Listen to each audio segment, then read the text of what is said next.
नमस्कार दोस्तों।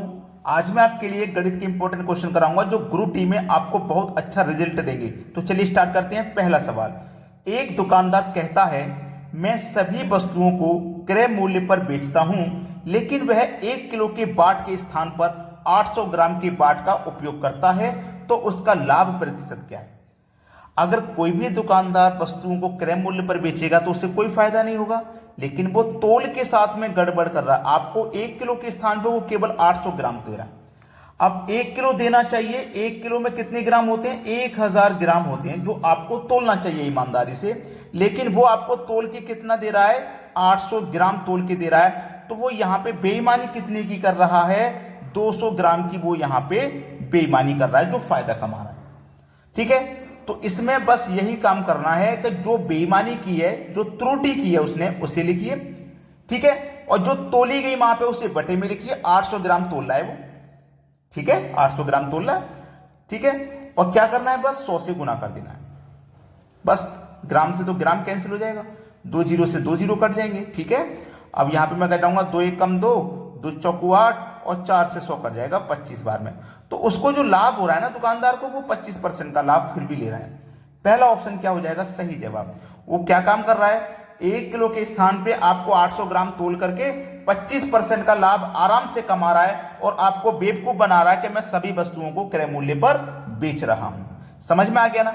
अब देखते हैं अगला सवाल।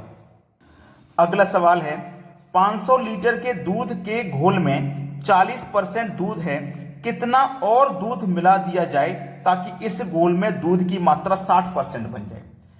एक मिश्रण है दूध और पानी का, ठीक है, जिसमें 40% दूध है। अब देखो, दूध जब 40% होगा तो पानी उसमें 60% होगा, तभी तो टोटल मिश्रण अपने आप में 100% होगा।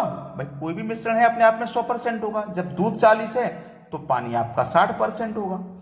फिर बोला है कितना दूध और मिला दिया जाए ताकि इस घोल में दूध की मात्रा 60% बन जाए। अगर दूध की मात्रा 60% बन जाएगी तो फिर पानी की मात्रा 40% रह जाएगी, तभी तो इक्वल करेंगे तो 100% होगा।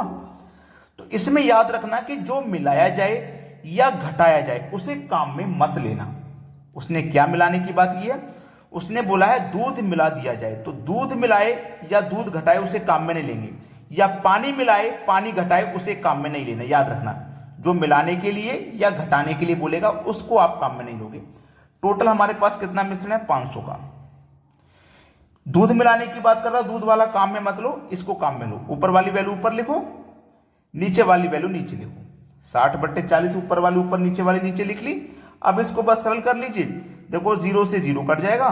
अब 4 से इसको घटाओ, 4 से इसको घटाओ तो कटेगा क्या? 4 एकम 4, 1 बचेगा 10, 4 दूनी का बार, 2 बचेगा 4 पंजे 20, 125 बार में कटा। 125 का गुना आप 6 से करोगे। ठीक है, 125 का गुना 6 से करोगे तो 6 पंजे 30 का 0, हासिल लगे 3, 6 दूनी 12, 12 में 3 जोड़ो हासिल के तो 3 हो जाएगा। ठीक है, 6 पंजे 30 का 0, हासिल लगे 3, 6 दूनी 12 3, 6 दूनी 12 3 15, सॉरी यहां 15 आएगा, हासिल का 1 लगा, 6 एकम 6, हासिल का 1 7, कितना हो गया भाई? 750। तो देखो पहले हमारा मिश्रण कितना था? 500 था, और 500 से बढ़ के कितना हो गया? 750। तो कितनी वृद्धि हो गई? 250 की वृद्धि हो गई। बस यही आंसर है भाई। कितना वृद्धि हो गया? 250 का वृद्धि हो गया, तो हमें 250 ही तो मिलाना है भाई। कितना और दूध मिलाया जाए यही तो पूछा था। 250 लीटर दूध और मिलाएंगे, सवाल खत्म हो गया।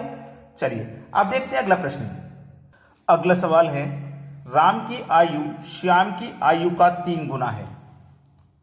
राम की आयु श्याम की आयु का 3 गुना है। श्याम की आयु अगर 1 होगी तो राम की 3 गुना यानी कि 3 होगी। ये है प्रश्न। ठीक है, 5 वर्ष के बाद श्याम की आयु राम की आयु से आधी होगी 5 वर्ष के बाद में, तो श्याम की वर्तमान आयु क्या है? बहुत अच्छा सवाल है ये। ठीक है, देखो इसको प्रश्न को करने में बहुत से बच्चे पसीना दे जाते हैं, लेकिन मैं आपको आसानी से सिखाऊंगा। उसने बोला है कि 5 वर्ष के बाद श्याम की जो आयु है राम की आयु से आधी होगी 5 वर्ष के बाद में। ठीक है, तो हम क्या करेंगे? 5 का गुना इसमें भी करेंगे, 5 का गुना इसमें भी करेंगे। ये राम हो गया, ये श्याम हो गया। 5 दिया 15 और 5 एकम 5। ठीक है, 5 वर्ष बाद के तो 5 5 हमने सब में आ गए। फिर बोला है श्याम की आयु राम की आयु से आधी होगी, ठीक है। अब 5 वर्ष बाद है, पहले तो हमने क्या किया, 3 गुना कर लिया, फिर 5 वर्ष बाद के लिए इसमें 5 जोड़ेंगे। समझ लीजिए, पूरे प्रश्न को समझ गए तो सवाल कभी गलत नहीं होगा। पहले तो उसने 3 गुना बोला है, तो मैंने क्या किया, 3 गुना कर लिया, ठीक है, 3 गुना कर लिया। अब देखो फिर 5 वर्ष बाद बोला तो मैंने इसमें 5 भी जोड़ लिया। अब 15 में 5 जोड़ूंगा तो देखो ये 20 हो जाएगा, और 5 में 5 जोड़ूंगा तो ये 10 हो जाएगा। तो राम की आयु देखो कितनी है, 20, और श्याम की कितनी है, 10। तो राम की आयु से श्याम की आयु आधी है या नहीं है, आधी है या नहीं है, ये बताइए मुझे। आधी ही तो होगी, तो श्याम की वर्तमान आयु क्या है ये पूछा है, श्याम की वर्तमान आयु क्या है। अब देखो जब इसकी 10 है तो इसकी 20 है, लेकिन मैंने इसमें क्या किया था भाई, मैंने इसमें क्या जोड़ा था, 5 वर्ष जोड़ा था ना, तो इसमें से मैं 5 घटा दूं, और यहां पे क्या करूंगा, इसमें से 5 घटा दूंगा तो ये 5 रह जाएगा, और इसमें से मैं क्या करूंगा, 5 घटाएंगे तो 15 रह जाएगा, जो कि रेशियो नहीं बनेगा। बनेगा क्या, बिल्कुल नहीं बनेगा। तो हमारा जो सही जवाब है यहाँ पे है वो बी ऑप्शन। अब ये बी ऑप्शन कैसे है इसी को तो समझना है।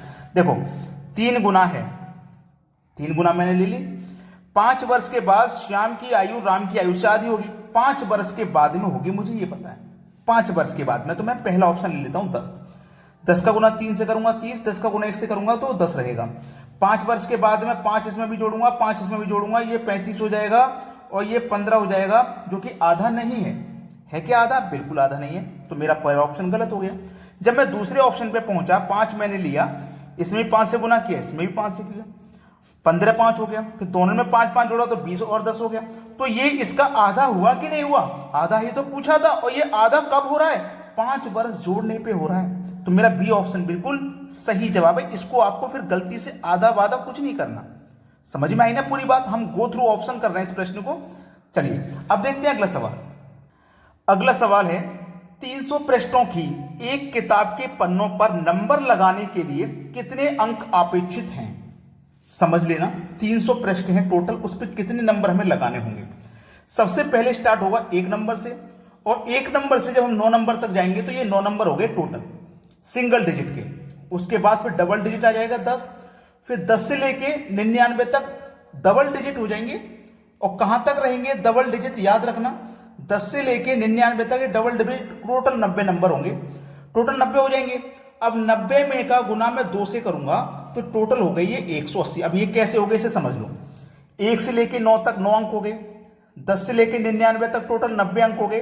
अब ये 2 डिजिट के अंक है ना, तो मैंने 2 से मल्टीप्लाई किया ताकि आपको टोटल अंक पता लग जाए 180।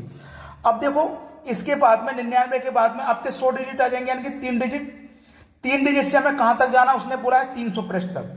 तो 300 तक जब हम जाएंगे तो फिर हमें क्या करना होगा, यहां पे ध्यान देना मेरी बात को, कि हम 99 तक तो पहुंच गए हैं, है ना, 100 से 10 से लेके 99 तक, फिर हम 100 से लेके 300 तक पूछ रहे हैं। तो ये मैं 100 से लेके 300 तक कितने अंक है, 201। भाई 101 से अगर मैं 300 तक जाऊंगा तो 200 हो गए, और ये 100 भी इसमें शामिल है तो 201 अंक हो गए, 201। अब ये 3 अंक की डिजिट है तो मैं 3 से इसमें मल्टीप्लाई करूंगा, 3 1 कम 3, 3 का 0 में करेंगे 0, 3 दूने का 6। अब ये सभी टोटल अंक मिला के कितने हो गए ये हमें बताना है। तो हमारे सभी टोटल कितने हो गए, 603, 180 और 9 ऊपर सिंगल डिजिट वाला, सभी को हमें जोड़ के बताना है कितना होगा।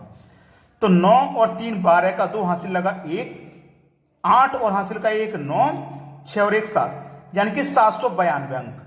ये बिल्कुल सही जवाब हो जाएगा, यानी कि डी ऑप्शन। क्लियर हो गया ना सभी को प्रश्न। अब देखते हैं अगला सवाल। अगला सवाल है, एक परीक्षा में 75% उम्मीदवार अंग्रेजी में और 60% अंग्रेजी में उत्तीर्ण हुए, ठीक है, और 25% दोनों में अनुत्तीर्ण हो गए। अनुत्तीर्ण का मतलब फेल हो गए। 240 उम्मीदवार परीक्षा में थे, ठीक है, उत्तीर्ण हुए कुल उम्मीदवार कितने थे। देखो 75% उम्मीदवार, ठीक है, और 60% उम्मीदवार, ठीक है, और प्लस 25% उम्मीदवार। ये 3 उम्मीदवार दिए गए, ये दोनों पास वाले हैं, ये फेल वाले हैं, लेकिन होंगे तो सभी टोटल मिला के। चलिए अब ये सभी टोटल को जब मैं मिलाऊंगा तो ये कितना हो जाएगा, ध्यान देना। 75 और 2500, 100 में जोड़ेंगे 60 तो हो गया 160। जबकि सभी उम्मीदवार मिला के आपके 100% होने चाहिए, लेकिन 100 से कितना ऊपर निकल गए, 60% ऊपर निकल गए, यानी कि 160% वो हो गए। ठीक है, 160% में से 100% होने चाहिए, जिसको मैं 60%, 160 में से 100 को माइनस कर दूंगा तो 60% बचेगा। तो हमारे पास जो 60% की वैल्यू है वो दी गई है, 240 उम्मीदवार परीक्षा में उम्मीदवार उत्तीर्ण हुए। ठीक है, 60% की वैल्यू दी गई है हमारे पास 240। तो 60 की 240 तो 1% की कितना हो जाएगा, 0 से 0 कटाओ, 6 चौको 24 यानी कि 4। 1% का मान 4, तो हमें तो 100% का मान बनाना ना। टोटल उम्मीदवार कितने थे, मतलब 100% का मान, 1 का मान 4 तो 100 का मान 400। बस हो गया सवाल खत्म। 400 देख लीजिए किस ऑप्शन में, सी ऑप्शन में मिल जाएगा। तो बस आपको लाइक का बटन और शेयर का बटन इतना दबाना है कि इस चैनल को आपको वहां तक पहुंचा देना है जहां तक आप चाहते हैं। ठीक है दोस्तों, वीडियो देखने के लिए बहुत बहुत धन्यवाद।